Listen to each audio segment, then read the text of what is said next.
I mean, it's been the crazy. I started the year wanting to do stand-up comedy, and now I'm started a cartel. It's just kind of like it's been crazy as hell. Yeah. I mean, that's quite that's what Yeah, that's that's from. from it fits. No, that's from my wife got that for me. You earned it. Hey, I earned it.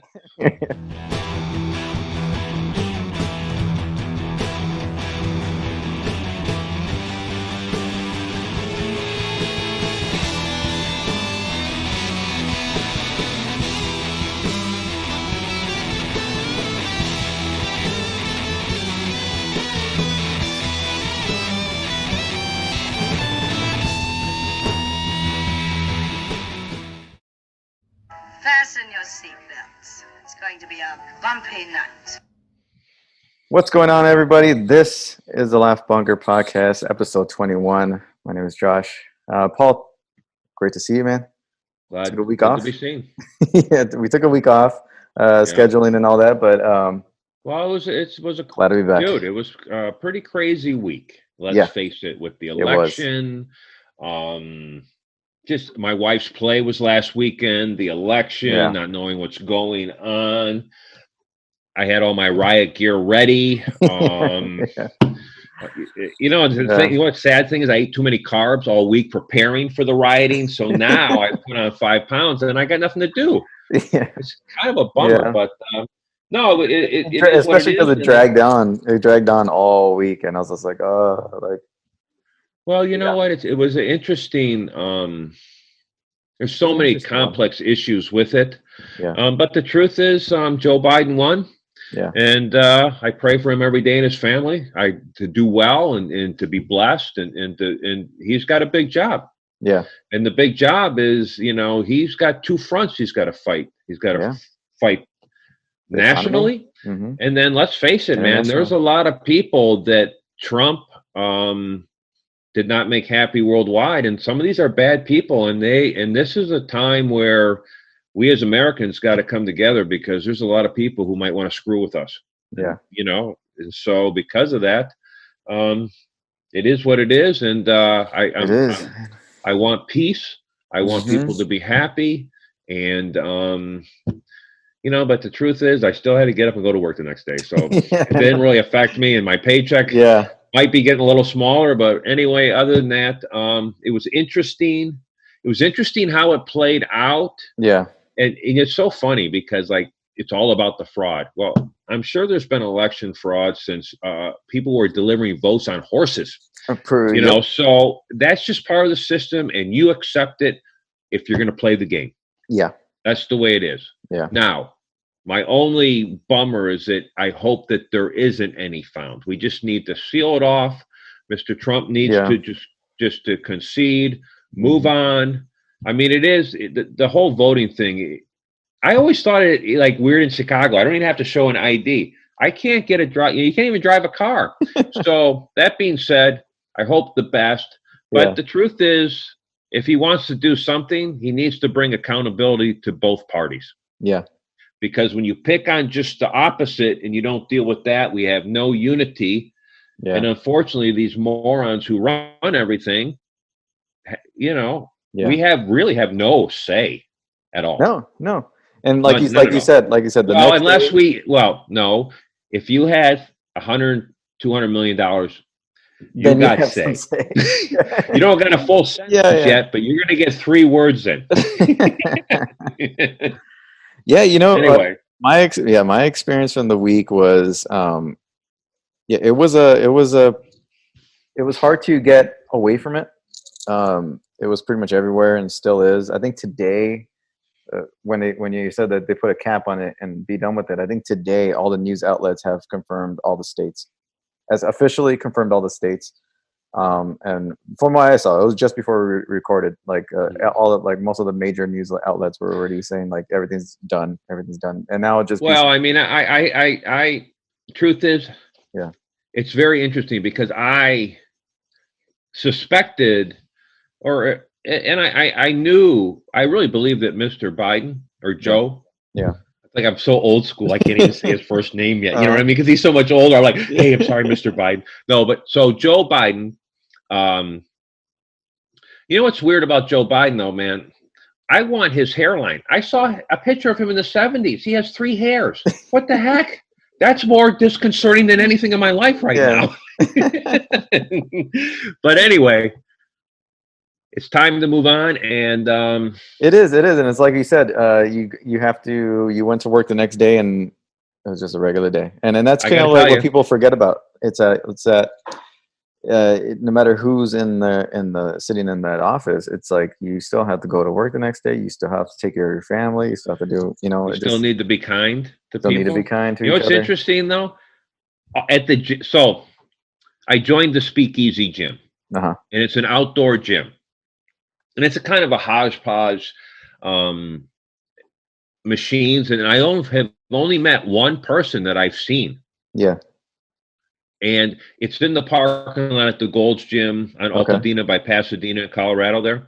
Okay. And it's weird to walk into the old Gold's Gym. It's empty. Yeah. And yet what I loved about that gym is it had an outdoor area. And I like to work outdoors, and it's just something interesting. So I joined the gym. It was pretty expensive. What's the price? It was $140 for the first month. Mm-hmm. And then $180 for 2 months. So I bought the 2 months. Okay. And the first day I went in, man, that next day I could not move. I mean, and I'm very fit, but because you haven't worked out those muscles in that way. And not weight wise. Yeah. You've done more cardio. And so I was just, well, no, I lift weights for an hour a day at home. But those type of machines, using that type of equipment. Oh yeah, it's been some time. The machines. Yeah. So I'm incorporating areas that I can't do at home. Okay. Plus, the last few weeks hiking has been in the crapper. Yeah. And helping my wife with her show and building the set and doing different things. Yeah. But anyway, it was nice to get in the gym. Yeah. I've been there. So I joined Saturday, and I've been there 5 times. See, I mean, when you're paying that amount of money, you're the type of person that will get the most out of it. You know what I mean? Some people will pay that money and go once a week, twice a month. You know what I mean? So I will tell you get your money's worth. I get my money's worth, and my advice to people working out is if you get off your phone, you'll get in shape. Yeah. Trust me, you're not burning 1 calorie with that finger. Yeah.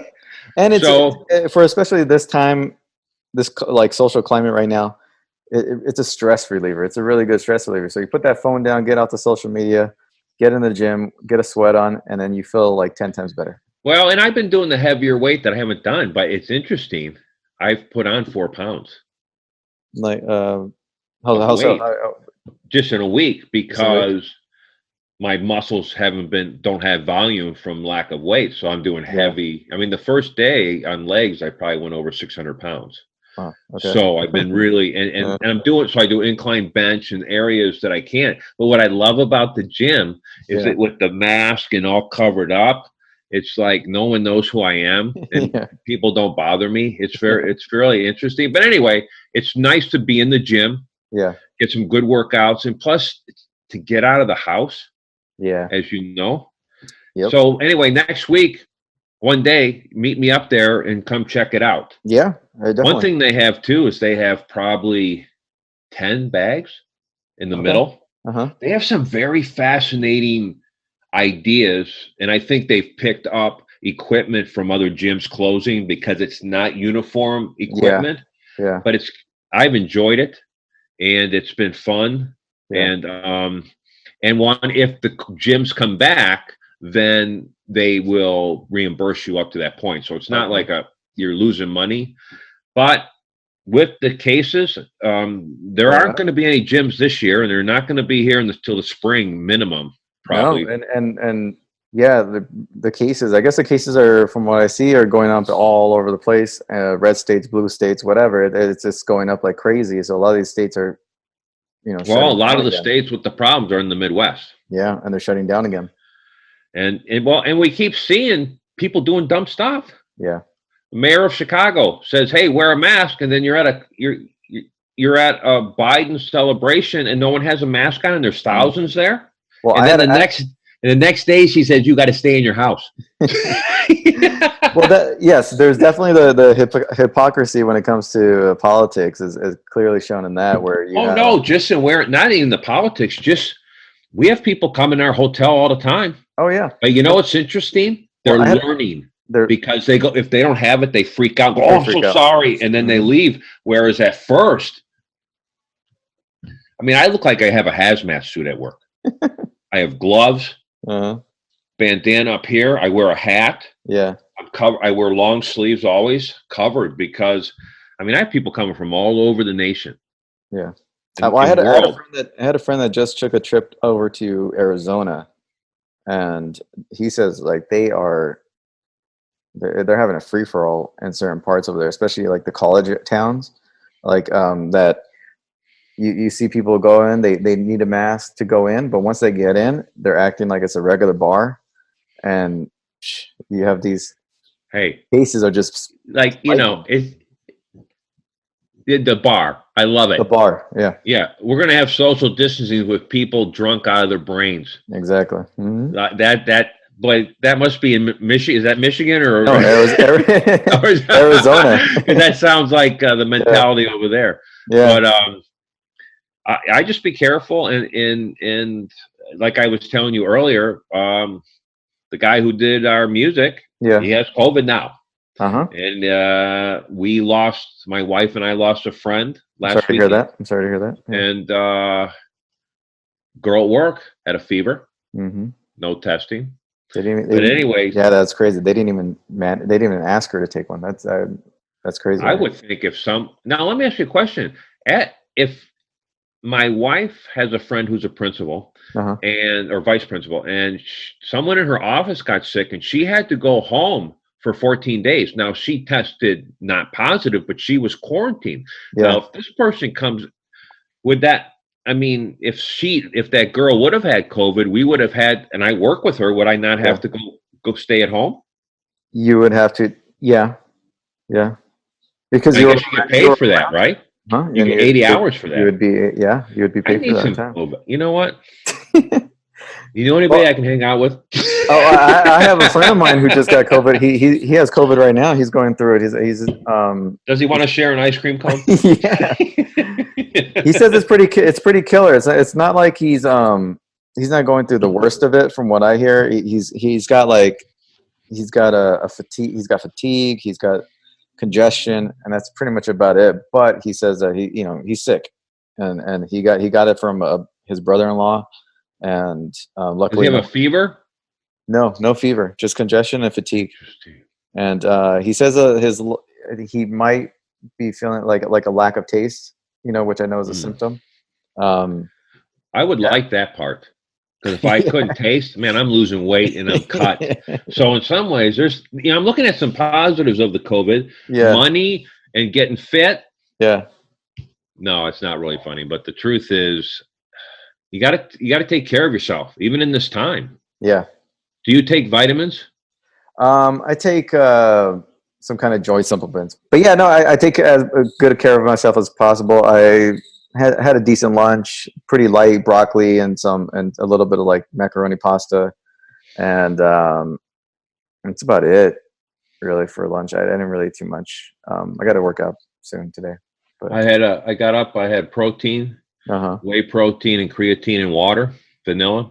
I went to the gym, worked out for about an hour and 10 minutes, came home, had a protein drink when I leave. I always have protein as soon as I done exercise. And before and after? Well, Jeffrey, our friend, is pretty smart about many things, but one of it is also diet. And he told me, I had not eaten when I got up at 12:30 and I went to the gym about at 1. Or I got up at something like that. So I had a protein. I had fasted. Now, I don't call it fasting. The last time I ate was 2 a.m. yesterday. Okay. So the protein keeps because I'm borderline diabetic, keeps my blood sugar stabilized. Okay. But also gives my body fuel, so I'm not using my muscle for fuel. Yeah. Okay. Makes sense. And then afterwards, you have a 2-hour window when you're after you exercise, and think of it as a funnel that's upside down. So at 2 hours, instantly after the workout, you got this huge cycle to bring nutrients in, but after 2 hours, it thins. So I try to take about 30 grams of protein after the workout, and then try to eat something 2 hours afterwards. Now I haven't eaten today because late and then doing our podcast. Yeah. So afterwards, I'll have 6 eggs. Okay. But I'll have 2 whole eggs, and then I add 4 whites. Okay. And then I put 3 links of turkey sausage. I cut it up and put it in there also, just to give it some flavor. The flavor, yeah. So I probably eat a minimum of 6 eggs a day for breakfast. Okay. And then later tonight, I think I'm going to make pad thai. Nice. Homemade Chicken pad thai. All right. Yeah, I learned a recipe from this person, and so I like it. I love Thai food. Do you like Thai food? I love Thai food. Yeah. Okay, what's your favorite Thai restaurant here in LA? I have one actually close to my house, and once they open back up, we're definitely going to go. I'll definitely invite you out. Yeah, definitely. I like what do you like on the menu? It's called the place is called Banana Bay. What do I like on the menu? I like they have crispy Hainan chicken. It's got like this kind of white sticky rice with this like golden orange kind of crusted chicken, and it's got this like glaze, kind of like light glaze kind of sauce that you put on top. It's great. They have like I think there's one called Crying Tiger. It's kind of like this jerk chicken, beef, kind of like spare rib. I don't know. It's like this meat. I don't know what kind of what it kind of chicken spare ribs suck. No, it's not. It's not chicken, but it's because they're so it's small. Beef. You gotta hold them like this. Yeah. No, it's beef. It's like strips of like beef. That one's great.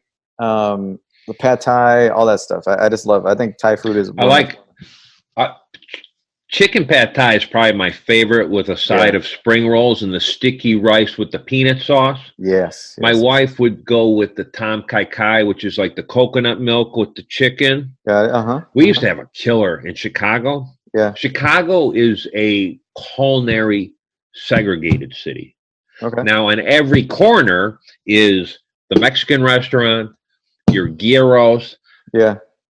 And then, some sort of pizza or whatever. That's on every corner, but everything else is so okay. I'm going to go over to Taylor Street. That's where Little Italy would have been. You know, South Side. We lived by Argyle, which was back when Cambodians and Vietnamese were coming over to America. They have a huge area there. Nice. Great food, great noodle shops. But also there was a place called Siam Cafe on a corner, family owned. And in fact, every time I go back to when I go back to Chicago, I fly in, and I'm usually at Giordano's 30 minutes later from a pickup. A friend will pick me up. We'll go eat pizza. I always get Mexican food because the Mexican food in Chicago tastes better to me. And the reason is out here, the meat is not as good in California. It's healthier, but when you're getting your meat from Iowa and Nebraska, and it's all corn-fed, very not as healthy because of the rippling of fat, but the taste. Yeah. And so in Chicago, only eat burritos, no tacos. LA, don't eat burritos. I only eat tacos because the burritos are terrible out here. Okay. If that makes sense. Yeah. So there's a place right by Wrigley Field, and it's underneath. It's Taqueria de Michoacan, and it's underneath the L station where you go to Wrigley Field. So that's one, and it's open 24 hours. And so we were always going there like at 1 or 2 in the morning. It's just crazy people at 2 in the morning after the bar scene. And those are the greatest too. So Giordano's and then the third is always Siam Cafe. Always. Every time I go back. In fact, my wife has got a layover on her way to see my mom at Thanksgiving, Lord willing, if everything works out, and that'll be where she'll go. Yeah. Pad Thai, the food is just killer. So have you been to this place on Rosemead called Presidential Thai? Yes, I have. Yeah. Okay. I Okay, what about the Thai restaurant? Do you know where the on Garfield, where the theaters are, Garfield and Main and Alhambra? Uh-huh. Purple I don't tie? know huh? Purple tie? Yeah, it's Yeah, across the street. from the theater. Yeah. Yeah. I That like one's good that too. place though. Yeah, that one's good too. Yeah, the President Thai is really good. They have a President Thai over in Pico Rivera. It's a little bit larger than the one off of Rosemead. I don't know if they're related in terms of like the owners, but it's got a similar name to it. You know what's funny? They're both I'm pretty gonna good. interrupt you for a second. Yeah. So this is humanity. Yeah. Where we talked about the most influential election in the history of our world, Yeah. and 1 minute later we're talking talking about what about really Pad Thai. counts. Pad Thai. I'm saying that pretty much Yeah. is America. You want to know what America is? Oh, okay, that's important. Oh, what are we eating? Yeah. Oh wait, who won the That election? makes me Okay, laugh. cool. Yeah, what are we eating now? Yeah. You know what truth is? Eating could solve the world. Yeah. You know, when Good people are food. full, Good food. hey, when solves people a lot are of full, problems. no one's an asshole. You're Yeah. usually groggy and just don't know what to do. So I think that could be the cure. Yeah. Overeating might be the cure for America. Yeah. You So know, up to this point, it hasn't helped. we're not getting enough food out here. Huh? Yeah. Yes, exactly. There's a really good spot near in your direction. It's called Golden Deli. I think it's a Vietnamese spot. Hey, will you text me this, please? I'll text you. Yeah, it's Because one of my favorite. are they still working? I believe so. Yeah, they should be. It's They do deliveries then, obviously. they do delivery. You pick up Okay. or anything like that. Golden Deli, really good. It's Vietnamese. What street is it on? It is off of, I want to say Valley and San Gabriel area. Oh, yeah. It's very like that close. area. Okay, I know Yeah, what you're talking about. it's good. I'll send you a location, but that's really good in terms of Vietnamese. Thai, I got one right here. And this Thai place, when it opens up, you're gonna love it. And they have at night, they have like a band, like various kind of musical acts come in. Right in the center, they have gigantic fish tanks everywhere. They have TVs everywhere, having like whatever games on. Okay. And then at 10 o'clock they do a happy hour, and they have like spiked Thai teas, and then it's just great. It's just a great atmosphere. Great. Do they have I didn't like it as much, but my wife loved the Thai tea. It's kind of a mix. Yeah, it's kind of like a tea. Right. Yeah, it's kind of it's kind of like a heavily flavored kind of like tea, very sweet, like very sugar sweet. Yeah, Mm-hmm. very sweet. Sometimes they add those little yogurt balls, those little boba things in those. I don't know. Some people don't like it. Some people do. I can't do that. It's just something about it. It's like looks little fish eggs at the bottom. Yeah. So that's a good spot. You know, it's funny. So in Chicago, Uh-huh. we go to Chinatown and eat all the food and go to Thai food. Yeah. But so we went to some Chinese restaurants, traditional Chinese restaurant in San Gabriel, and I walk in, I go, I don't even know what the hell this is. You know what I can't. I not only can I not read the menu, everything. It's not the Chinese food up from Chicago. What's going on here? This is the real stuff. Yeah, it's the real stuff. Yeah. But you know what's interesting? There's a place like that, and they're usually cash only too. You're sitting side by side next to people. My neighborhood, the amount of people who eat out is staggering. Yeah. I don't think anybody eats at home in San Gabriel. I mean, you can't get into a restaurant. No. We have a couple great restaurants, Yeah. Chinese restaurants by our house. If at dinner time, it's lined up on the street, you can't get in. So it's packed out. We've got quite an interesting, you know, it's interesting if you go down the valley and go a little bit more east, that was in a huge Italian neighborhood at one time. Yeah, by the pizza restaurants like Petrillo.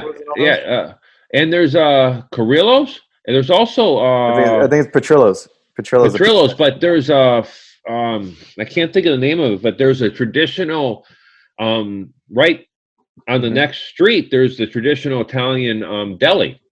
Yeah, that started in 46. Yeah, and if you go in there, you can get Vienna beef hot dogs, Polishes, and they have bratwurst there. Oh, really?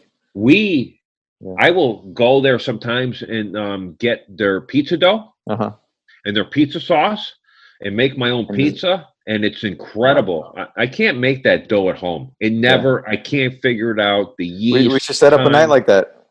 We'll go. You know, I don't know how your wife is about people coming over, but do like a whole little pizza making. Well, you can come over here. We could do it.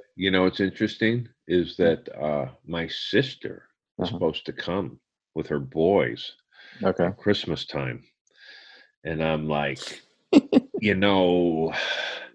one lives in Northern California, one in Michigan, one in Florida, and then her coming from Michigan, and one's in university. Okay. And I'm like, and the young guys, they don't really. Well, I mean, plus, you're talking about 4 and 3, 7 people. Yeah. Eating dinner. Yeah. So what I'm thinking, traveling. I think there's going to be a ban, to be honest with you, at Christmas time. If a rise. Well, I mean, there's a ban for Thanksgiving now. For certain cities, you can't go there. You can't travel. Yeah. So because of that, I'm hearing that they're going to do like they're considering doing like a full on kind of like 4-week shutdown. I wish. Yeah. Everywhere. Don't shut the trails down though. But you know what? I contacted the guy who works on the trail because all my trails are closed still because of the bobcat fire. Okay. So for me to hike, I got to go to the top of Altadena. Yeah. On Lake Street there. Yeah. And it's just not. It's cool, but it's not hard enough. Yeah. It's not suffering enough for me. So, and plus it's a drive, and it's just a hassle to get up there. But so I contacted the guy who does the trail work on the Mount Wilson Trail area. I said, "Hey, man, if you need any help, I'll carry," because I used to carry for them. Yeah. And I would love to just go there and carry. It's that trail. And I've been blessed to be to some pretty cool places, but that trail is phenomenal over there. Yeah. It really. What do you like about it? Well, it's an ass kicker. I mean, the first mile is almost 970 feet elevation gain. Okay. But because of the way it goes, you get this, and they're not extended areas like you would see in Colorado or maybe up in the Sierras, but there's just some gorgeous vistas. There's just some great rock formations. And when you're up there by yourself, and the truth is, it's going to be really interesting because when we got back to hiking in June, and no one had been on the trail since April. Yeah. I'm telling you what, I mean, there was mountain lions. I mean, I came up to a mountain lion, and I had not seen a mountain lion in 13 years of hiking there. And I came within I turned the corner, and there was a mountain lion probably 30 feet. 50 feet from me. Now it took off, but a friend of mine who is a trail runner, I talked with him around a week or two around that time. He ran into 2 at 5 in the morning. It makes sense, and that's got to be scary at 5 in the morning when it's dark and the sun's barely coming out. But it makes sense because no traffic, no bodies, no people up there. They get confident. They and then they come back. There was a coyote habitat. When I came home a week or 2 ago. There was a coyote on the corner of Main Street and Del Mar in Alhambra. Just at the corner. Yeah. So I told my wife and daughter. There was just one standing there. Yeah, there was one in. I believe things have been tough, so he was a crossing guard, making some extra cash. But I've never seen him this far. I've seen him up in Sierra Madre, a mile from there, but not this far down. And I told my wife and daughter, I said, "Hey, if you're walking the dog at night, you got to watch out. Pay attention, because it's a whole other ball game." There was one not long ago over here in Whittier, and there was a coyote, middle of the day, at the corner, sitting down watching traffic as it passed by. This is not a care in the world. So you take, you have the fire. That means all the wildlife went other places. Yeah. Now remember that fire was 150 acres, 130 something thousand acres. So all that wildlife came over the mountain. Yeah. Hey, did you see that video of the hiker being confronted by a mountain lion? I heard about it. I did not see it. I did see the video of the big alligator in Florida. Oh, I saw that. I saw that. Freaking dinosaur. I saw that. That was gigantic. I think I'm going to be a little bit more concerned on the trail seeing the alligator. Yeah. Because first of all, there's no water. And second of all, that thing looked badass. I mean, it almost looked like a machine. Yeah. It was. I only saw the picture from the back. You know, the side picture. I mean, it was huge. It was massive, man. But I mean, not just in length, but just width. Yeah, it was muscular. Like, They should drug test that alligator. It's on roids. There is no stinking way. Yeah. But anyway, that being said, yeah, I'll take the mountain lion over that. Yeah. But if no one's on these trails because of the fire, shut down, you know, that trail isn't opening till end of April, 2021. Yeah. So you're talking about 6 months of nobody on those trails. Think about what's going to happen when the rains come in. Well, I know we had just recently had rain. Well, the mudslides will be on the opposite side, but they could go down to Monrovia for sure. Yeah, and we had a couple of days, like 1 or 2 days of heavy rain, really, but really it wasn't really much. It was like a day and a half. It didn't rain hard here at my house, but it rained up at where Cynthia's school is. When you get to the foothills, you know, the clouds hit the sides and it rains, and they had like drops, the huge drops. But also, there was massive snow up above 8,000 feet. There was, yeah. So, anyway, we're going to go up on Monday and see if we can make it to the top of Baldy, me and Moses. That's great. That's cool. Speaking of like going out and seeing how the city is and how this whole shutdown thing, I was in Little Tokyo over having lunch with some college friends. And it was interesting how things are there because everything's outdoor set up, mask wearing. Some of the breweries are open, and it's just all they have like their own setup to where it's like if you want service, put a card up on this little thing, and then they'll come to your table. Wear a mask anytime you get up, but everything's outdoor, nice setup. It's really cool. I had some really nice dark beers, and I had about 3 of them, and they were strong. They were very, very strong. Yeah, some of those beers can be. You know, we went to Venice. It was that kind of setup at that bar restaurant we ate up. It was very separated, and but yeah, it's cool for us out in California. But what about people in Michigan and you know, in the middle of winter? No one's going to be sitting outside eating when it's 10 degrees. I know. And even the play of my wife last weekend.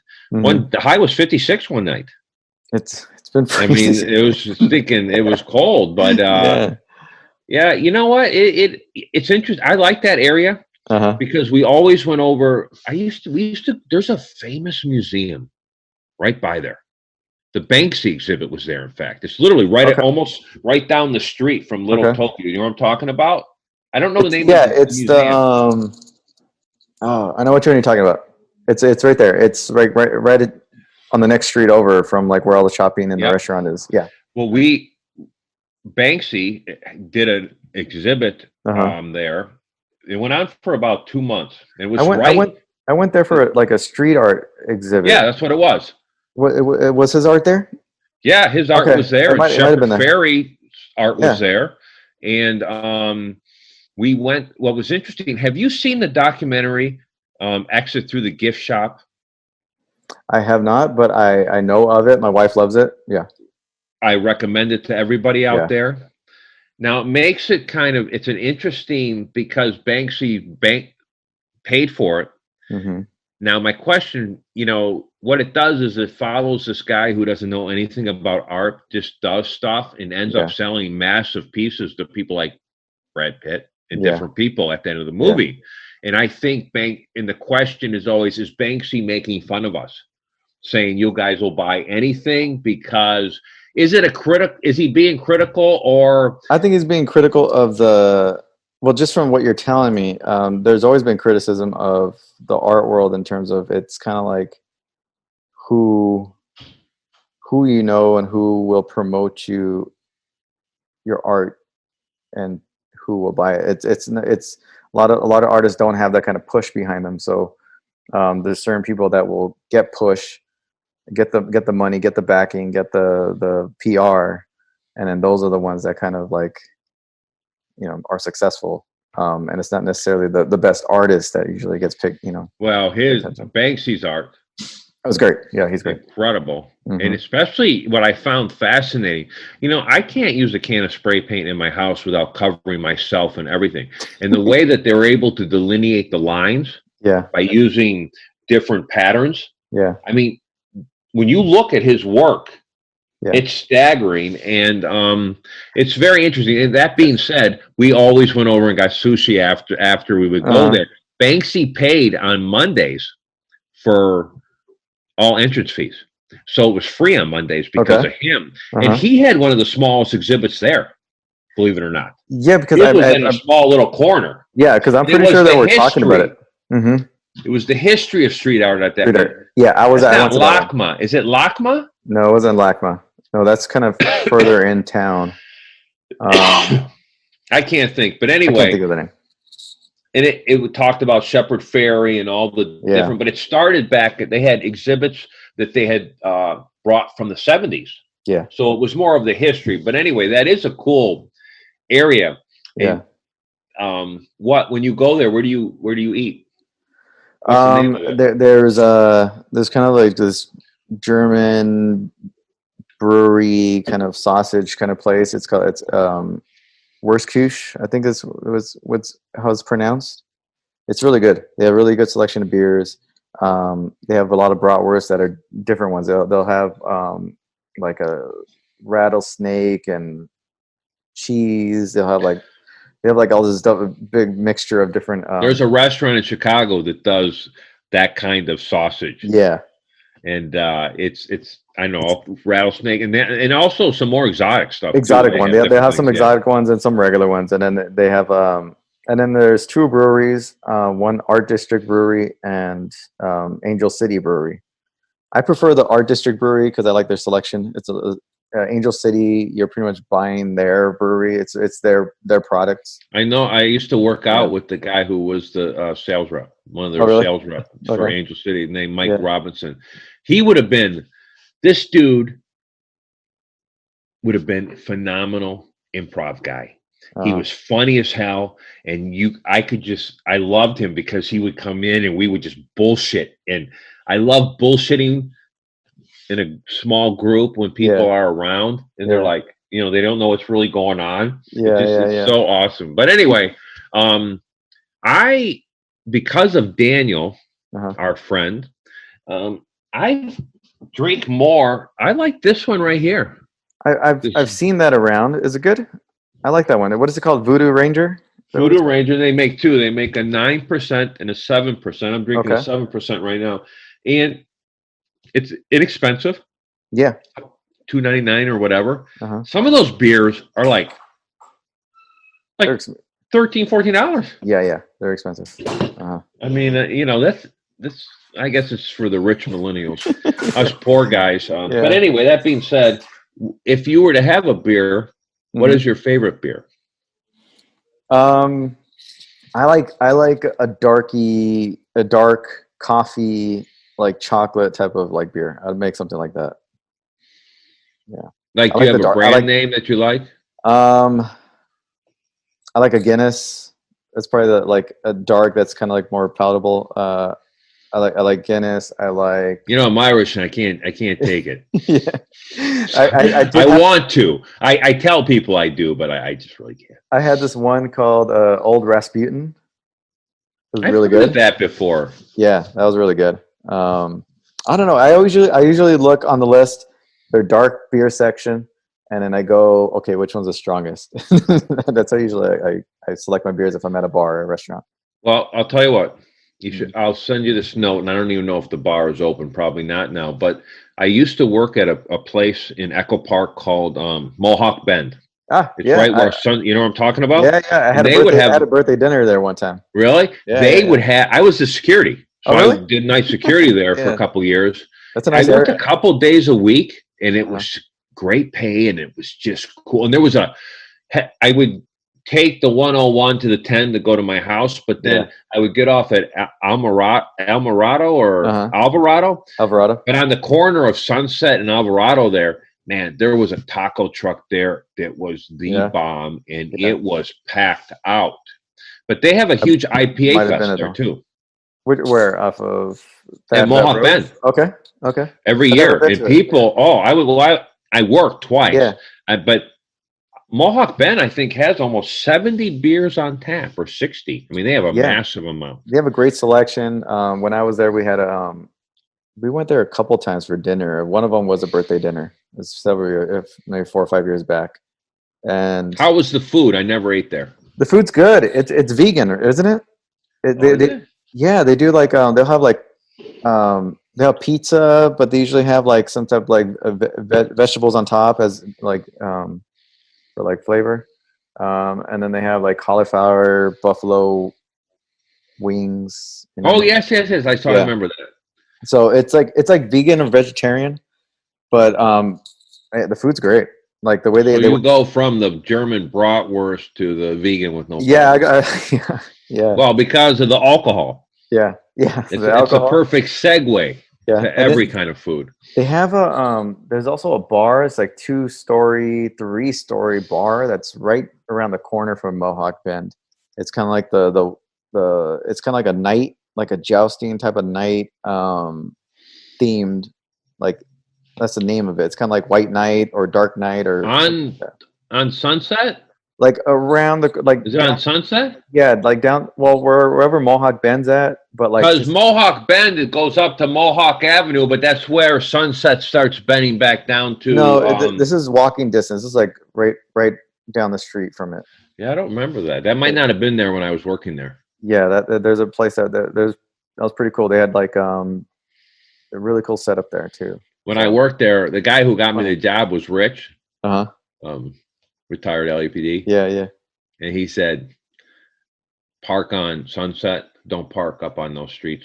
Oh, no. Yeah. He said those. he said some of the most vicious gangs in LA are up on. And I parked up there for months. I didn't have a problem. But he said, no, stay down there. He said, there's some tough areas up there. Don't go up there. Yeah, you got to watch yourself. Have you been to Dodger Stadium? Growing up? Yeah. I've never been there. I want to go there sometime. You never been to Dodger Stadium for a Dodger game at all? Ever? Never. Oh, never. Okay. I would like to go sometime. Yeah. How's parking there? It's a gigantic. Expensive. No, it's not too bad. It's like it's like average for nowadays. $20 something like that. It's a large parking lot, so there's plenty of room.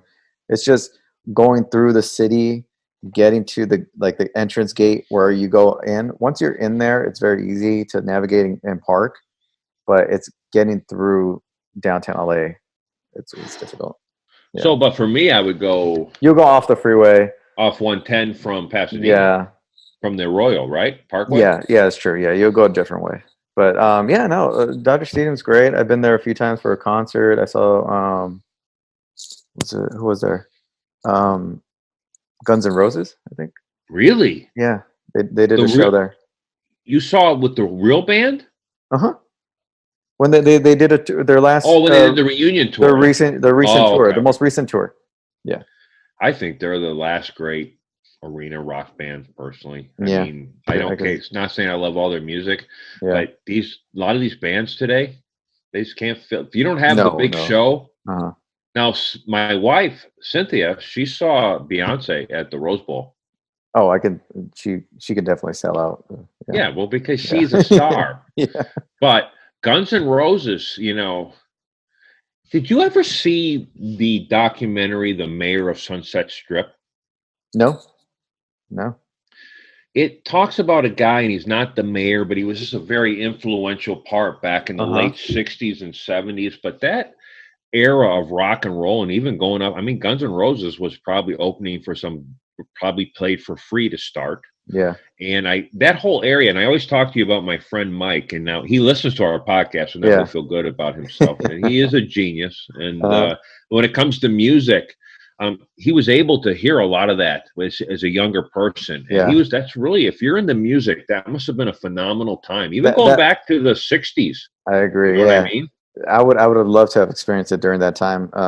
Late 80s, hair metal, kind of arena rock type of like Guns N' Roses. What would be your, so jumping on there. Yeah. What's your favorite arena rock bands? Arena rock. Name some that would be considered arena rock. Well, Zeppelin would probably be the number one. Yeah, that'd probably be number one. And I think Pink Floyd might come up right under number 2. The Who, Yeah. the Beatles, when no one could hear the music because of the screaming. Yeah. They had to quit. You know, the Beatles quit doing concerts in '66. Why? Because they blew out You the couldn't hear anything. Yeah. Yeah. Yeah. And they did they did the live show, remember, for the video for the one song on top of the building. Mm-hmm. And but really they after and people don't really, you know, we didn't live in that era, though my first record album was Magical Mystery Tour from my aunt Geraldine. Yeah. So I grew up kind of in that era of some very incredible music, and all of it was arena bands. There wasn't any. No. Nowadays it's venues. very no. I mean, I don't know who you would consider arena. Well, when we're talking about Guns N' Roses is not Justin Bieber. No, I know. I don't consider that. I don't consider that's different. That's just popularity contest at that point. But in terms of like arena rock, yeah, I would say Guns N' Roses is probably the last one to really kind of like. Well, to live the rock and roll. Yeah. I mean, when you think about rock and roll era, you think about, you know, Van Halen, you think about the Stones, I mean, the tearing the stuff up. Yeah. I just read an interesting article about the drummer of the Keith Moon who died. That guy was tearing stuff up, man. I mean, that guy would tear up rooms or whatever. Yeah. But when I use this station called Pandora. I'm sure you've heard of it for music. Yeah, of course, yeah. And I listen to the Mama and Papas station. That's that California 60, early 70 rock and roll. Yeah. And you know what's interesting is that Mama Cass died and Keith Moon died. They died in the same room, 3 years apart in the same bed. In the same bed? Wow. In England. Isn't that? I just read this whole thing. Is that kind of crazy? That's kind of creepy. Yeah, that's kind of crazy too. And then, there's the whole thing about the 29, the group, the 29-year-old people, like I think Jim Morrison. Oh, where they die at a certain age. Is it? Yeah, it's 29. It's a certain age, right? It's Jimi Hendrix, I think, might be in that group. 27, 28, 29. Who's the famous movie star? He died driving he died in the 40s or 50s. He was going to be the biggest thing. He was in the movie with James Dean. James Dean. Yeah. Wasn't he 29 too? He was 29 too. Yeah. How old was Paul Walker when he died? Oh, he was older. Yeah, he was a lot older. He was in his 30s. Yeah, because I just saw him in that movie with Freddie Prinze. It's the high school movie where there's the girl who's kind of the artist, and her father is Pollock, the Pollock guy, the comedian. Yeah, what's that movie? She's All That. Yeah, there you go.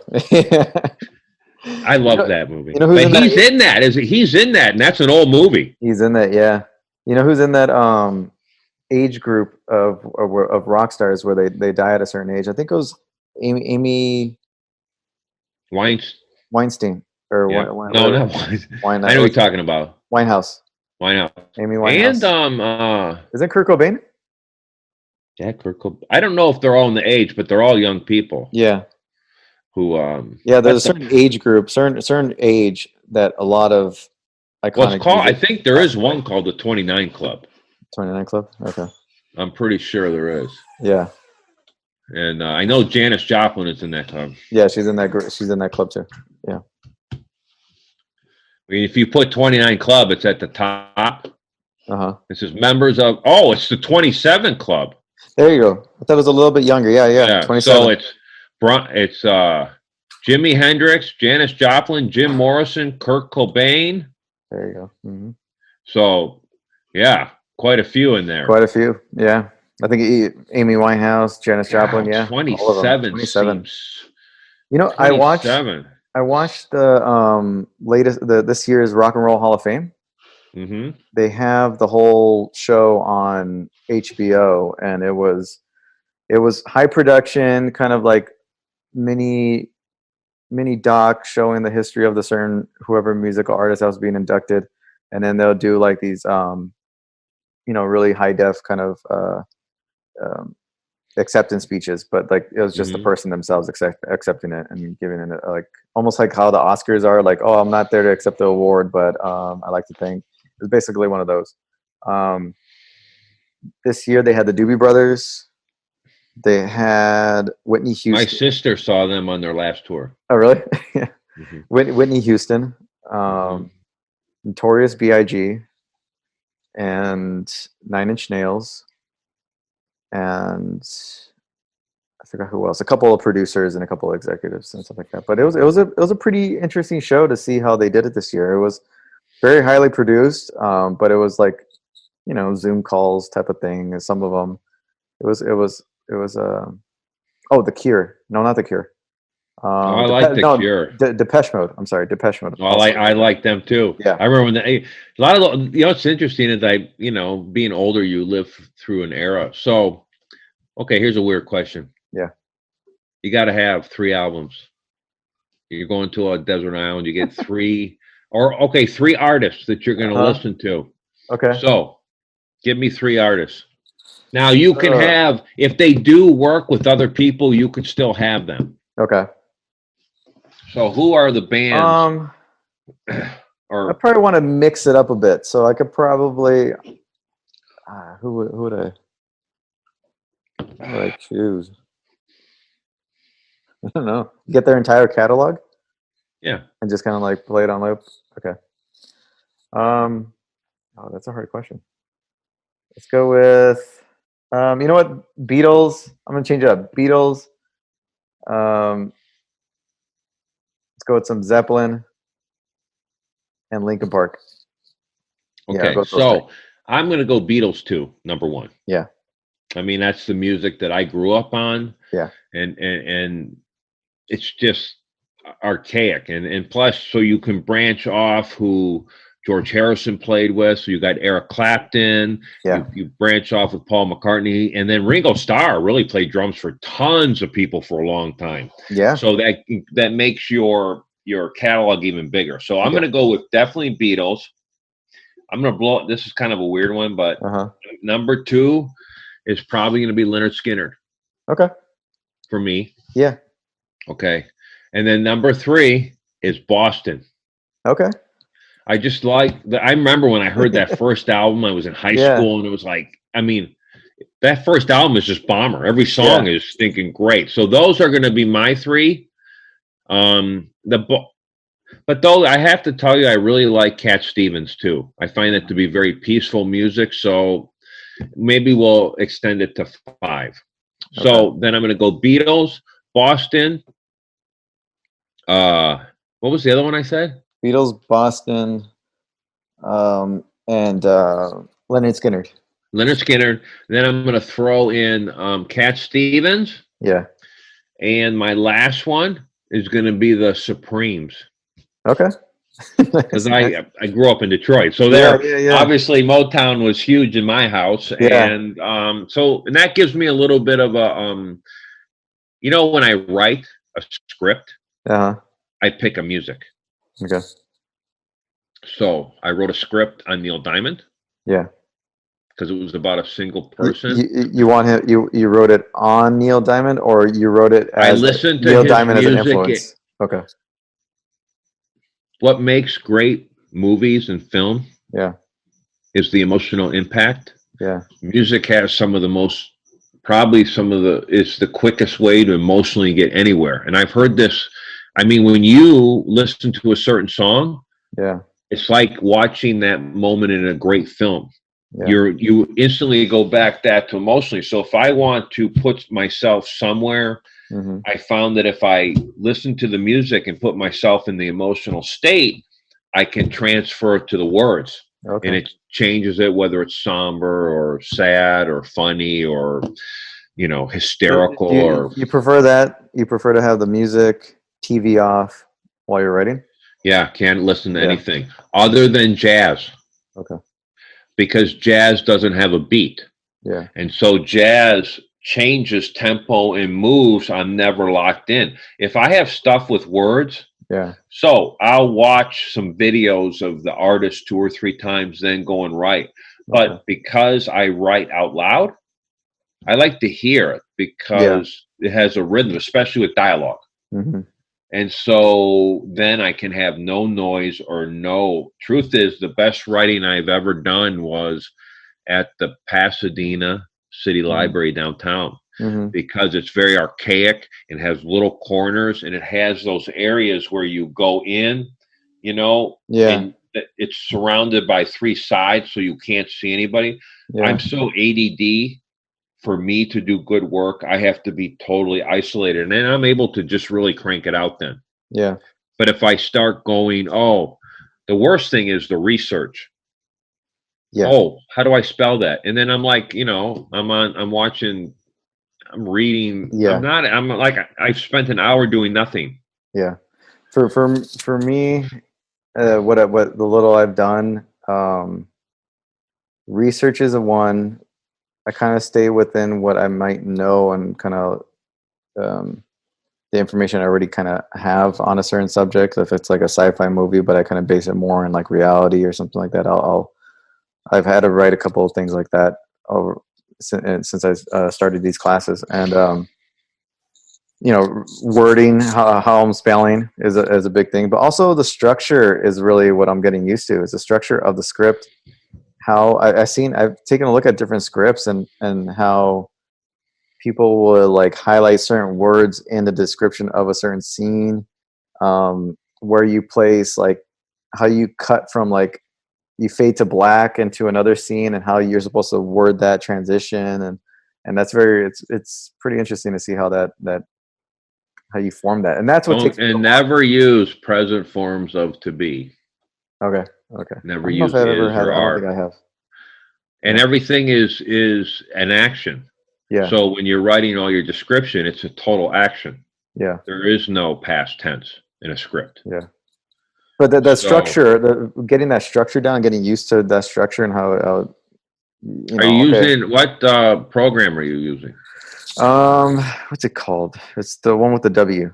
It's like Writer's Duet. Writer's Duet. There you go. Yeah, it's a good one. There's only a handful of them that are like electric. Well, the one is there's the most expensive one, and then there's the rest. I used to use another one called Script, but then they crashed, and I lost. I mean, not just me. People lost tons of work, and that was owned by Ed, not Norton. He's an actor. He's in Saving Private Ryan. He also directed a movie called The Irish Somebody with. I know who you're talking about. He has the Browning automatic rifle in the movie, the one with the big the clip, and he's kind of older and a little bit more not characteristic. He looks like he's from the Midwest. Yeah, let me see. I know who you're talking about. Well, when his company or his Edward Burns. Yes, Edward Burns. Yeah. So when his thing crashed, and I lost probably 3 full features that I never had. Was there any legal stuff that happened after that? No. I don't know if there was, but anyway. So part of the deal was, or the settlement, well, maybe there was, because the settlement was that they had to pay for my lifetime professional level writer's duet. Oh, okay. When I took the screenwriting, the second, it's funny because I got a call from this people again. But when I moved, I didn't study writing when I went to Columbia. I only studied directing, and I also took a lot of extra. I had to do some classes to add that were not part of the curriculum when you went back to college in the 80s. General ed type stuff. So some couple of general ed, and then I took a bunch of film. I had to take film history, film classes, and then pre-production, post-production. But I took a lot of lighting classes too that were not part of the program, because the lighting is everything to me. So I learned how to do it. And when I moved out here and started writing, I went to a place called Writers Boot Camp that was in Santa Monica. It was pretty expensive, but I was able to do carpentry work for the guy. Okay. And I really learned. In fact, I want you to text me, but they have, I know you're familiar with Save the Cat and the way he breaks it down, but I'm going to send you something from Writers Boot Camp on it's called a utility page.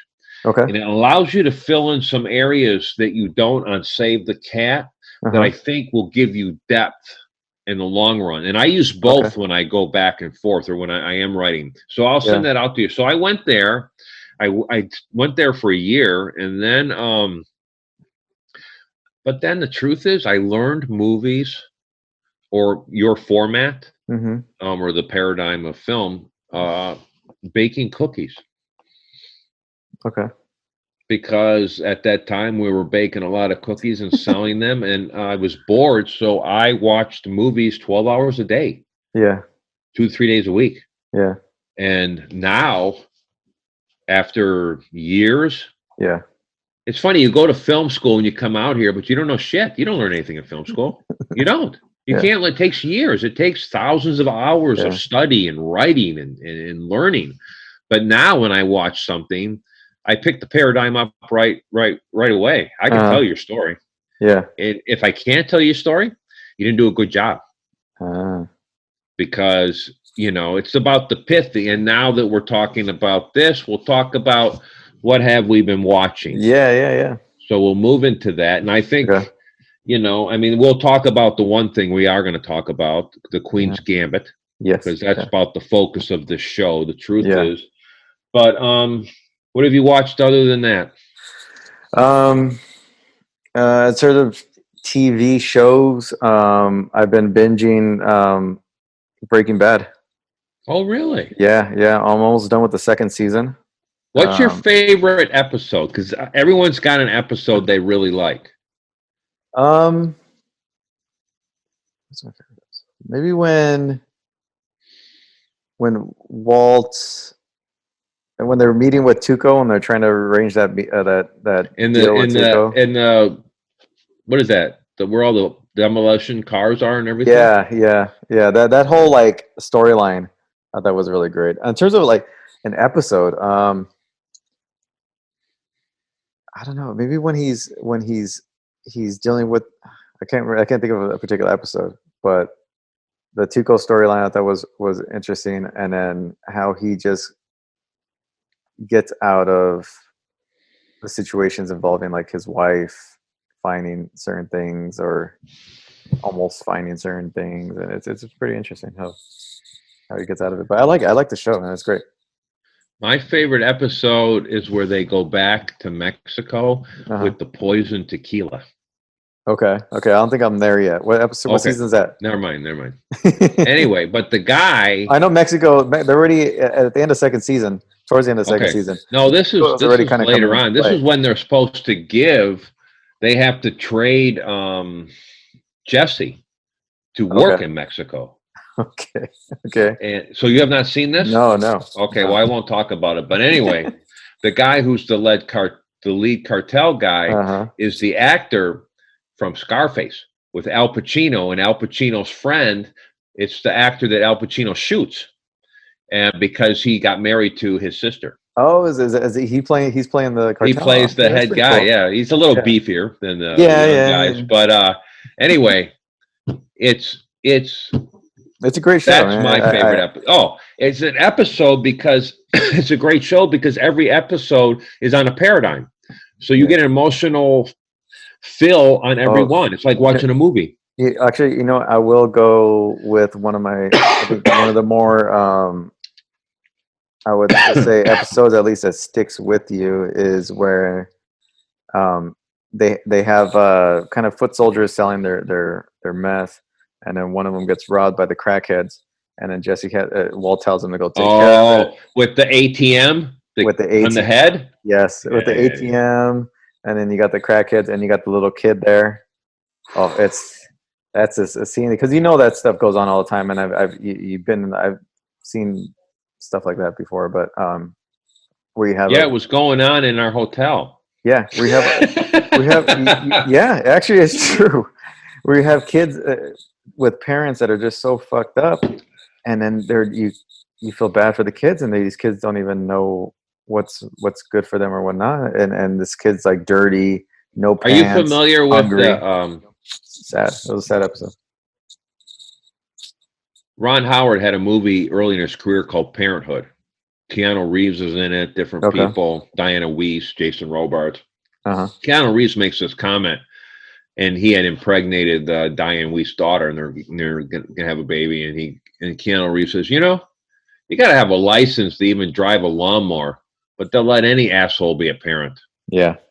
And I thought that was, I love movie lines that stick out, and it is so true. Yeah. And that episode in particular, because it's fun seeing the show and how things play out and meth and all that. But if you've seen meth and what it can do to people, or even on the news, and a house like that where the parents are just druggies, and then you have children that live in there and they're all malnourished, and it's all like the living conditions are just horrible. It's just like that one was a very real episode in terms of like, that lady looked like somebody we've seen many times. And that episode in particular, I like that they did that because it really highlighted like the realistic outcomes of what drug abuse can really lead to, and like meth especially was meth. around, but was Especially not meth. really part of my scene. I mean, you never heard of it growing up. Yeah. And then crack, by the time crack had come around, I was, in church. So yeah, it's I interesting. think meth really started. I became more aware of it in the early 2000s when I went through high school. I started hearing about it. Well, in the old days, it was called crank. Mm-hmm. And really, it was the motorcycle gangs. And one of the it really was probably huge in California, out in Fontana, where the Hells Angels were from. Yeah. It was called crank because they smuggled it in the engine. And that's where the word came from. Yeah. But meth goes back to Japan. I'm sure that every soldier in World War II was given methamphetamine. That's true. That's true. You're right. And I think the Germans were also involved in it. They were saying that. And there's rumors, or I don't know if there's any actual evidence, but yeah, they're saying that the Germans would be on meth a lot. They used it a lot because they were on. That's why they were just on always. They'll catch up to they were just on foot, and they needed meth to just go and go and go. And they're like, that's why I never tried it, because I didn't want to have blonde hair or blue eyes. No, I've been around it. I've never used it, but I've been around. I've seen the effects of it and what it could do. Oh no, doing hotel security. Oh yeah, even men. You know what's so funny? So we find this pipe. Mm-hmm. Me and the director of security from our old hotel. Yeah. And we're so old, we had to Google what it was to know if it was meth or crack. So we're Googling it, and the Marriott keeps cutting off our site like we're looking for drugs. So we're having this big discussion. Anyway, it turned out to be meth. Uh-huh. So there was a guy who was a security guard before you were there. Mm-hmm.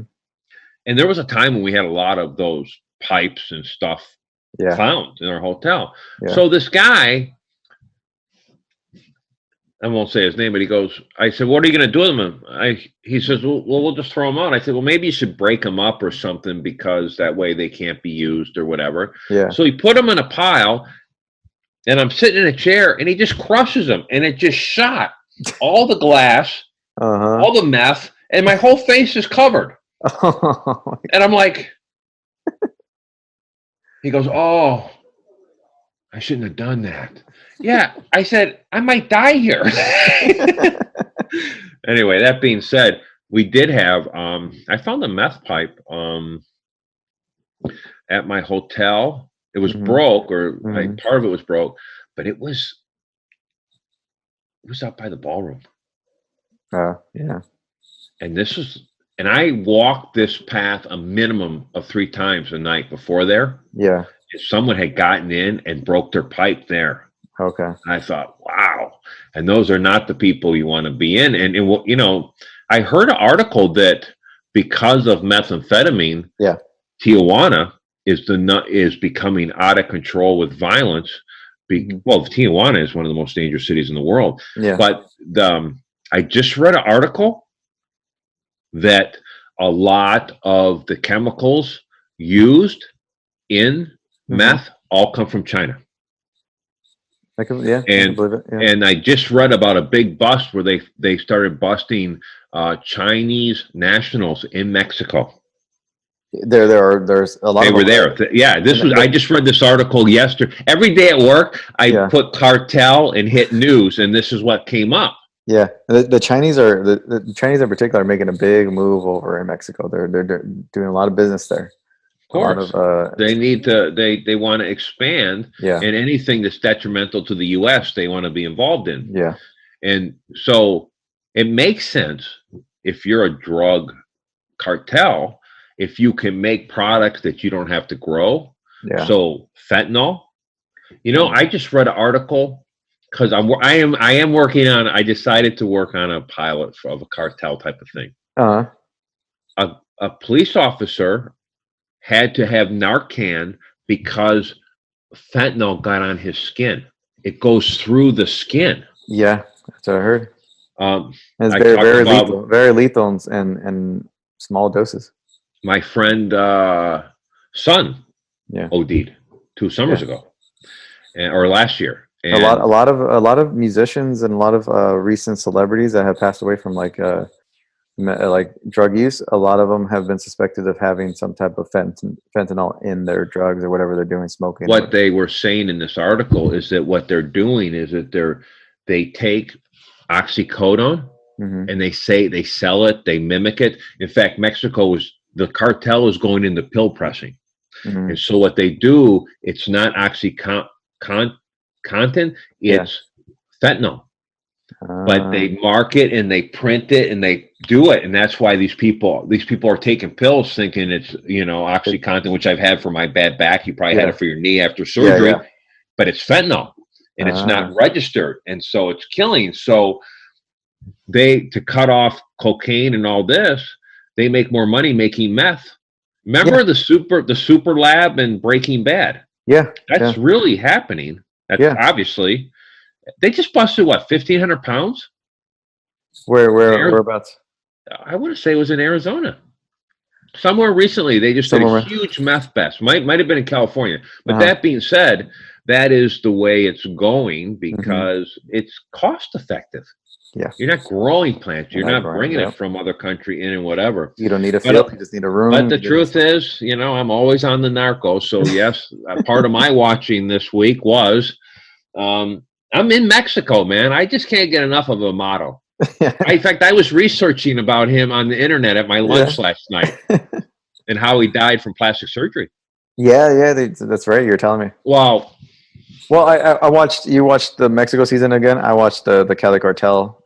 I think I went through that again. You know what? Even though the Pablo is iconic, and I love the actor. The guy who played him was phenomenal. I must tell you, when I go back to reruns, the Collie's the number one thing I go back to. Yeah. There's something about those characters, and I love that security guard. I mean, the level of stress in that dude's life is like, we can't even imagine that. Yeah. And how he thought that he was going to just... I know, especially at the end. Go start his own thing after 6 months. Yeah, he went to school in the U.S. Yeah, so that's why. Well, yeah, and then how they tell the backstory afterwards of what happened to him and where they kind of got outed in the public, and then he ended up going into the witness protection program. And hey, the U.S. government is ruthless. Yeah, let me tell you what, they gonna get what they want. Yeah. And that guy, and I do remember at the end, did he do time? I don't know if he did time. I thought he did 3 months or something like that. Okay, I know he was. And then he got some crappy job over doing mechanic because that was the end of the show. That's kind of how they portrayed it. We don't know what I'm sure he actually ended up doing with his life. But I mean, the good thing is he got his family out. He ended up doing he's in witness protection. It was the deal was complete. But he was outed publicly, which I felt really, but no, by who? By supposedly, I don't know. Somehow it leaked in the media over in Colombia, but his photo and information all got leaked out. It's so funny. Well, someone got paid. Yeah. That's basically that season was great, and the fact that they do have Amato in that season, and he's the best part. Hey, when he's hanging out with Pacho, that's like. I like that scene. I was going to bring that up. I like that scene where him and Pacho, and he's telling Pacho. Which one, at the border? No, when they're having drinks in his house, and he's he's telling Pacho to come and work for him. This is the first meeting. I think it might be first meeting or second meeting.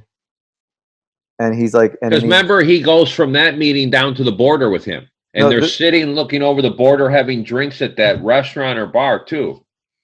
No, this one is his brother there? Yes, I think that's when he delivered. That's when he delivered the money. Yeah, but I think it's at his house, and then Pacho tells him the story of how the Cali cartel and the members there brought him in. They knew he was gay, and they still made him a partner, and their family, and he can't turn his back on him, and he can't leave the business and go work with Amado in Mexico. So he ends up staying, and then shortly after that, everything falls apart for Cali cartel.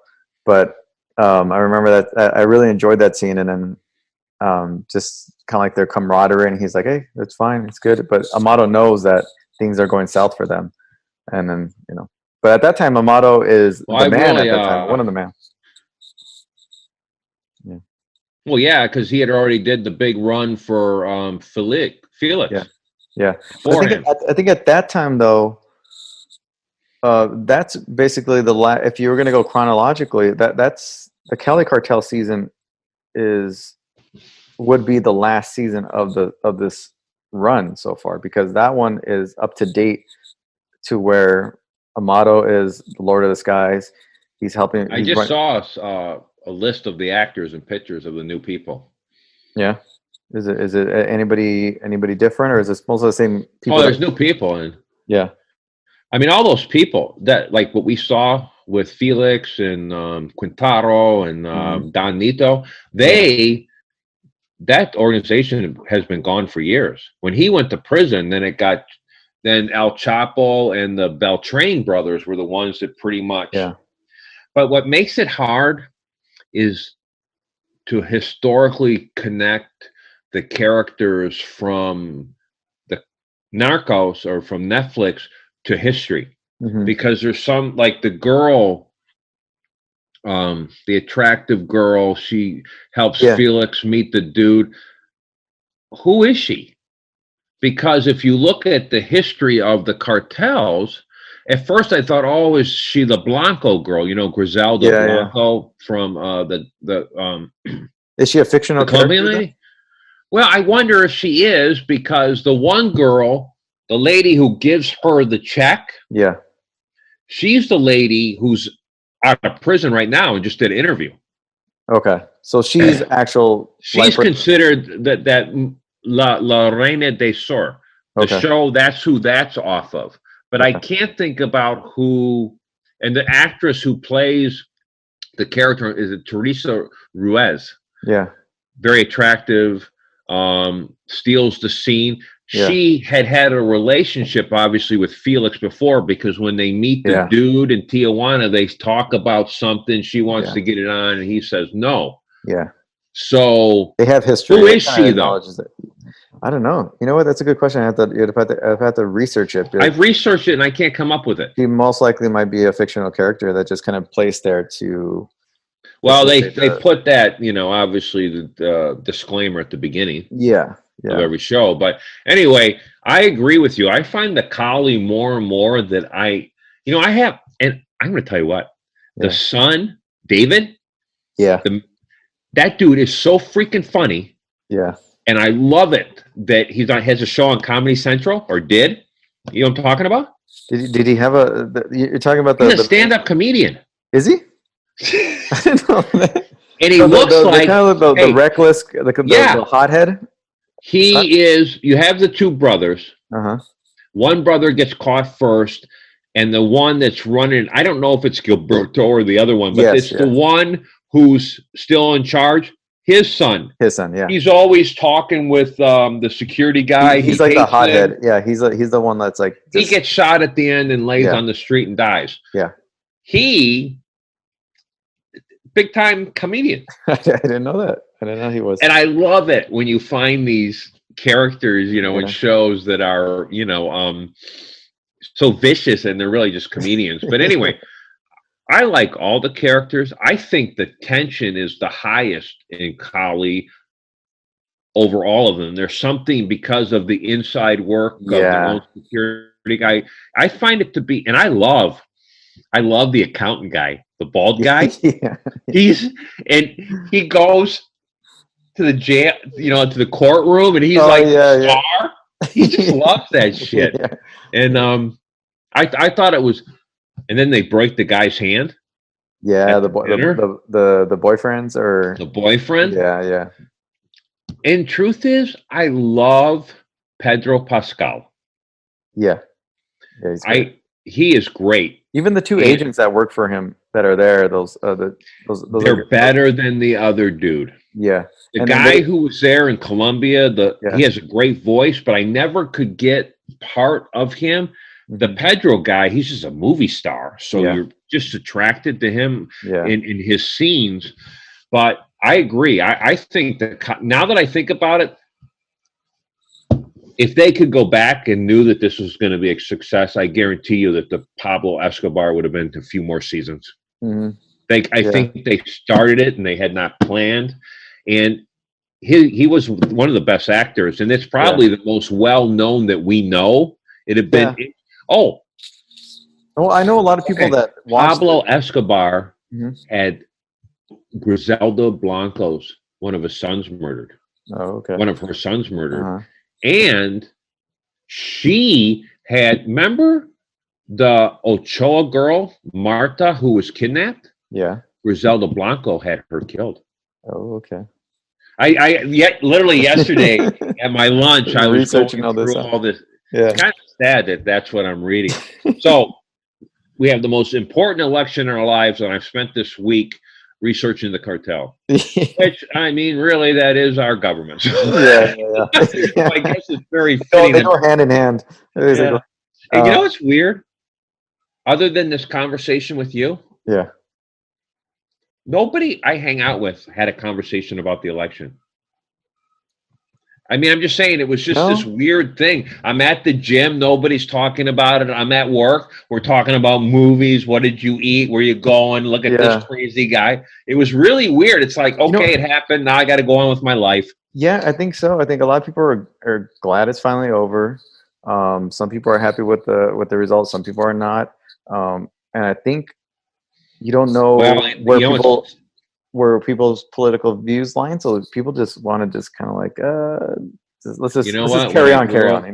Hey, let me tell you what. When I grew up, 60s, 70s, there was a phrase: you don't talk about religion or politics, and if you don't talk about those two things, there ain't no problem. Exactly. That's pretty much the truth. It's truth. I didn't forget about that. But the truth is, my wife and I, I don't say who I voted for. Yeah. But I usually pick a winner. Yeah. And truth is, this is the first time I voted in 8 years. Yeah. And the reason I did it, I think it's important. And now we're back on the election. But listen, man, I need a break from assholes. Yeah. And I need a break from people screaming and yelling and burning shit. And I need people to be nice. And if this guy can do it, I'm on board 100%. Yeah. Because everybody wants to talk about us, but hey, we're the world. People from all over the world want to live here. Yeah. There's a reason for that. Yeah. And hey, let me tell you what, like I always say, you got to be nice. Mm-hmm. A kind word changes everything. Mm-hmm. And don't judge people when you don't know them. Yep. You want to give someone a dirty look, you're going to get the reaction. That's the way it is. You just got to be kind. Screw the election. What else you been watching? Well, that's mainly what I've been watching. Narcos, some schoolwork. Why do we keep going back to Narcos? Is there because it's just a great show. Well, I put in my resume and look at my hat. I'm really trying to get the job. The pay looks good. Yeah. And I like Mexican food. And hey, if you're doing cocaine, I'm going to be cut. I mean, there's just all pluses there. I'm not killing people though. I think the drug backdrop for a lot of shows are just great. Think of it like Narcos, Narcos, Breaking Bad, Ozarks. I love what was the number one thing watched in crime before Narcos was the Italian mob. Sopranos. Right. So hey, we're attracted to those that do things we can't. Exactly. So what else you got? I think before we leave this episode, we need to touch on Queens Gambit real quick. Okay. I watched NFL. Tom Brady got whooped. Tootsie, and I agree. You suggested, well, and I did watch the Sicario Solado, and all I have to say is bring back Emily Blunt. That'll help you out on that show. Yeah. But your recommendation of the Queen's Gambit, I have been blown away. I love the actress, and it drew me to her. I had to check it out. Killer. Yeah. There's no negative on this show. And the writer who put it together, Scott Frank, he put together Malice, Get Shorty, Out of Sight, your favorite Minority Report, The Wolverine, and Logan. And this show, and this girl, this Anna Taylor-Joy, I've not really seen her. I saw her in The Witches. Yeah. But this girl dominates every stinking scene. Yeah. She doesn't have to say a word, and she's a movie star. Do you know she is Argentinian British? Yes. No, Brazilian, I thought. Argentinian, I thought she was Argentinian. Yeah. Her mother is Argentinian. I believe her father's British, and she's fluent Spanish. Well, let me tell you what. Well, if you live in South America, you better be. You're not going to go to the bathroom, and you're not going to eat. So those are two of the main things. And you can't buy a beer if you don't know cerveza. So but I think she grew up the majority of her life in Britain, in the UK. So. Well, she was in The Witch in 2015. Split. That's one of my favorite. That's one of my favorite movies in terms of horror. And Glass in 2018. Now, I remember being older in the late 60s and early 70s. We all had chess boards, and we played chess. We even played chess at lunch. It was very popular.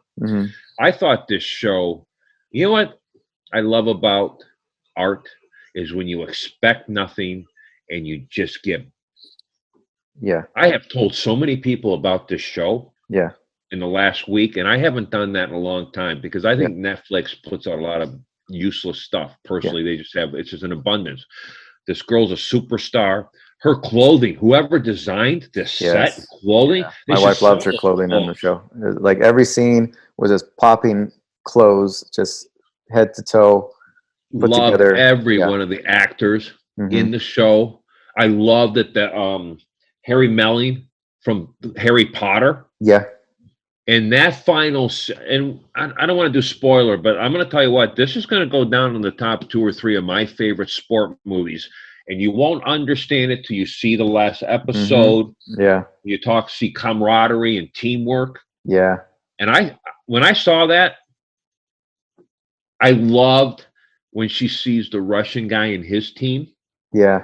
And then she doesn't know that she has her own team. She has her own team. She has the guy from Kentucky is standing there, and it's okay. It's a little melodramatic, but you know what? We need that now in our lives. Exactly. Yeah, and it was done like so well. I love the relationships that, like, the progression of the character development. The black girl Jolene is phenomenal. Yes. She's hardly been in anything. Look at her credits. I haven't checked it out. Is she one of the few things? Nothing. Wow. I think she wrote a short film in 2015 or 16. Yeah. But okay, who was your favorite character, or what's your favorite scene? I think my favorite scene, maybe when her and the mom are in Mexico City. The mom wasn't given the best lines, but that actress. That relationship, I love that relationship. That's when the show got good. Yeah, and I remember I texted you that. And spoiler alert for anybody who's listening that hasn't seen it yet. 1, 2, 3. When she passes away, and you see how she went through a majority of her career with her mother, and then that how she deals with it. She wears her coat to bed, and then it's very cold, but she does little things to show you that it's really kind of tearing her up inside. It was her first friend. Yeah. I mean, other than the janitor janitor who teaches her, Which look at his picture as an actor. You don't even recognize the guy from. I know. I like that guy. He pops up here. Yeah, and there. Yeah. He's a great character actor. He's a great character actor. The mom. My favorite scene is when she's in New York at Benny's apartment, and his friends come over, and she plays. And there's the girl from Britain, and she plays all of them at one time. Yeah, I love that scene. I mean, the end is just like Rocky. Yeah. So I'm just pumped. And I really love the chess scene with the crazy white hair guy. There was such a respect and just, I'm going to be this. He said when we get off this tonight for dinner, I'll rewatch the 7th episode again because that's how much I love it. And this girl is a movie star. She is. Yeah. Because her eyes, I mean, you're just entranced. Yeah. That is my number one recommendation, as yours is this week. Yeah, definitely. This show is the bomb. Mm-hmm. And even her part. Okay, I know you got to go, but let me tell you the scene where I realized that this girl is a movie star. Yeah. It's in the 6th episode. It's at the end, and it's either the end of the 6th or the 7th. It's before her friend from the orphanage shows back up. Okay. And she's been drinking. Yeah. And she's dancing to music. And I'm thinking there's 70 to 100 people watching this on set. And there's no hesitation. Yeah. I thought, holy shit, this girl. There are scenes like that where I'm like, I thought about that. I was like, she's doing this on a set with everybody watching. And the fact that she can just do this performance, and it's just like you're captivated. You follow her throughout the room. And it might be that scene. There also when she's cleaning the house and she's redesigning the house. Her mom's house. And the even look at the design of the wallpaper. Yeah. Listen. The scene with her dad. This is my favorite show since Mad Men. Yeah. The dad was a dick. The dad was a dick, yeah.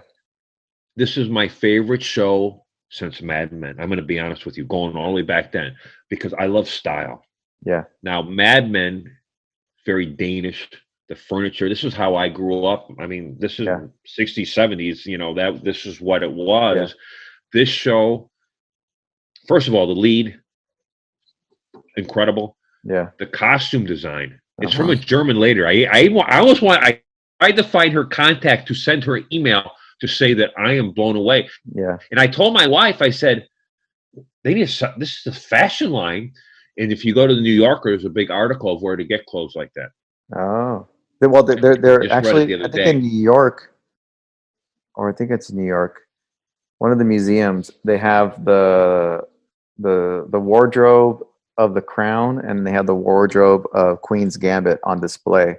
I think you can go online or something like that and do a virtual tour of it. It's like. And the music was pretty excellent too, by the way. Yeah. Yeah.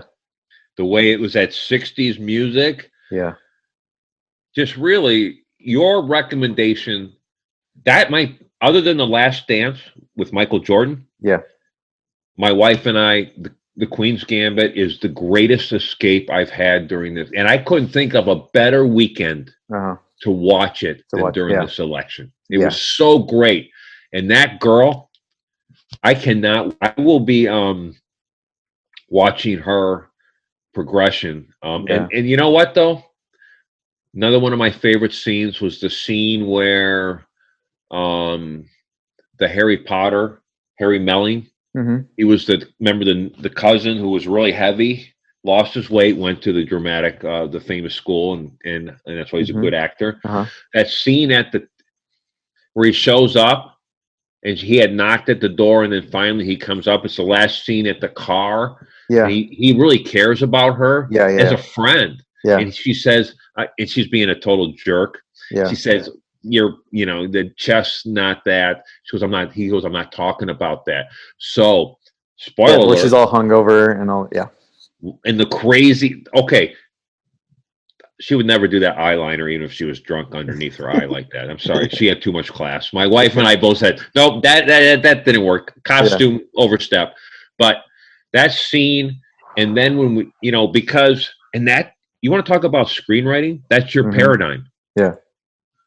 Low point. You got to have your hero fight or no one gives a shit. Yeah. And that lady had massive with everything on stake. Yeah. So It was great how she would lose. She lost, obviously spoilers and all that. This is full of spoilers, but she loses twice to one of the main, the Russian guy. Yeah, the Russian guy, and then I thought he was he's a Polish actor, by the way. He was when he stands up and shakes her hand. Yeah, yeah. Or at the end when he says he's like, take it, it's yours. The game's yours, and he hands her the chess piece, and then he goes to shake her hand. Like, well, no. First he says it's yours. It's yours. And she's gonna make him pay. She runs out 4 or 5 extra things so that it's over. Yeah. I get what you're saying. Yeah. So, and at the end, I kind of added it. Yeah. Yeah. I thought that was anyway. Yeah. It is my recommendation of the week. Of the year. I would say my recommendation. And the reviews have been spectacular. Yeah. And we know why it's great, because when you write great scripts and it is all about the story. Yeah. And there isn't anything in it that I didn't the way it ends. The last episode, or the last scene where she's at the outdoor kind of chess area where all the older men are playing, and all the old guys stand up, and they all recognize her, and they all stand up, and they all start clapping, and then she ends up playing a game with them. It's listen, there's a lot of emotional, melodramatic build up, and it's rewarding. Yeah. And some people say, oh, it's a little cheesy, this, that. Let me tell you what, I'm moved by it. I'm on board 100%. And you're right. I love that scene. And I love how when she's in Russia, right? Yeah. And then every time she comes out, her crowd's building. Yeah. And you're freaking out because you're like, is she going to get drunk? Is she going to blow it? You're like kind of like, but see, that's the conflict. Yeah. That's why we watch. Yeah. And it was very worthwhile. And the truth is, for dinner tonight with me and my wife, after Pad Thai, we'll probably watch an episode because it's worth a review. Yeah. And I can watch any episode and not be bored. Yeah, I agree. Especially once episode has a paradigm. Once the second episode kicks in, like I know the first episode's like a setup, but the second episode on is just, amazing. Oh, once the mom and they make the partnership 15%. Yeah, I like that. I like that scene too. And I really like the mom. Me too. Yeah, I love that dynamic between the two of them. That relationship. That actress, the mom. You know what is interesting is that they're able to convey the emotional moment without a word. And I think when you're an actor, it's not about the dialogue. It's about you just standing there. And I always go back to when I worked for Travolta. Yeah. We watched The Town together, the movie The Town, which I find to be a very good film. Yeah, it is. And maybe makes me want to go to Boston. I love movies that make me want to go there. And we were discussing John Hamm. And Travolta said, oh, he just had bad lines. And I said, no. I said, he's a TV star. Yeah.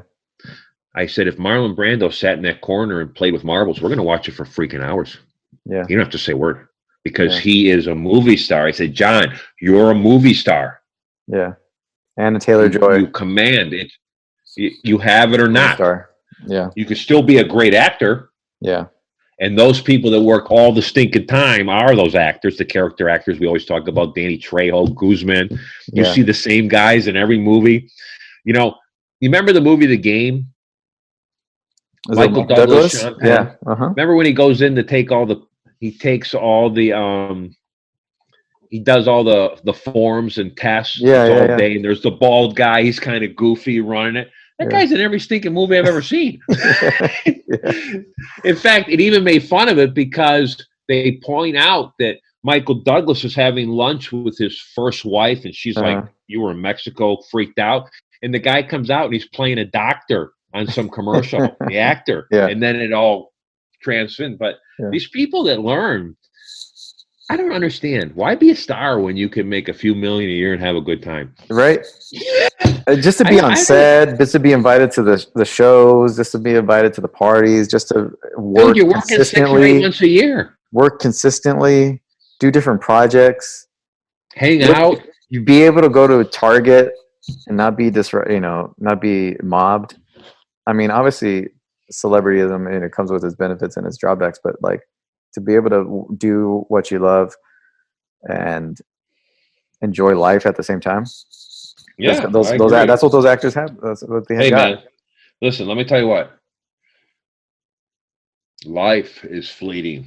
Yeah. So it pays to enjoy it, my friend. Yeah. All right, man. Not at others' expense, but anyway, yes. Yeah, so, well, unless you can get away with it. Yeah. Which there's a lot of people in the world doing that. Anyway, it's good to see you, Josh. Great Thanks for talking. Yeah. Queens Gambit, the show of the week. Yeah. Right. The year. Highly recommended. Yeah. All right. Thank you for everybody listening. Thanks for coming, everybody. Yep. Thank you for listening, watching, subscribe, like, share, all that. So see you guys next time.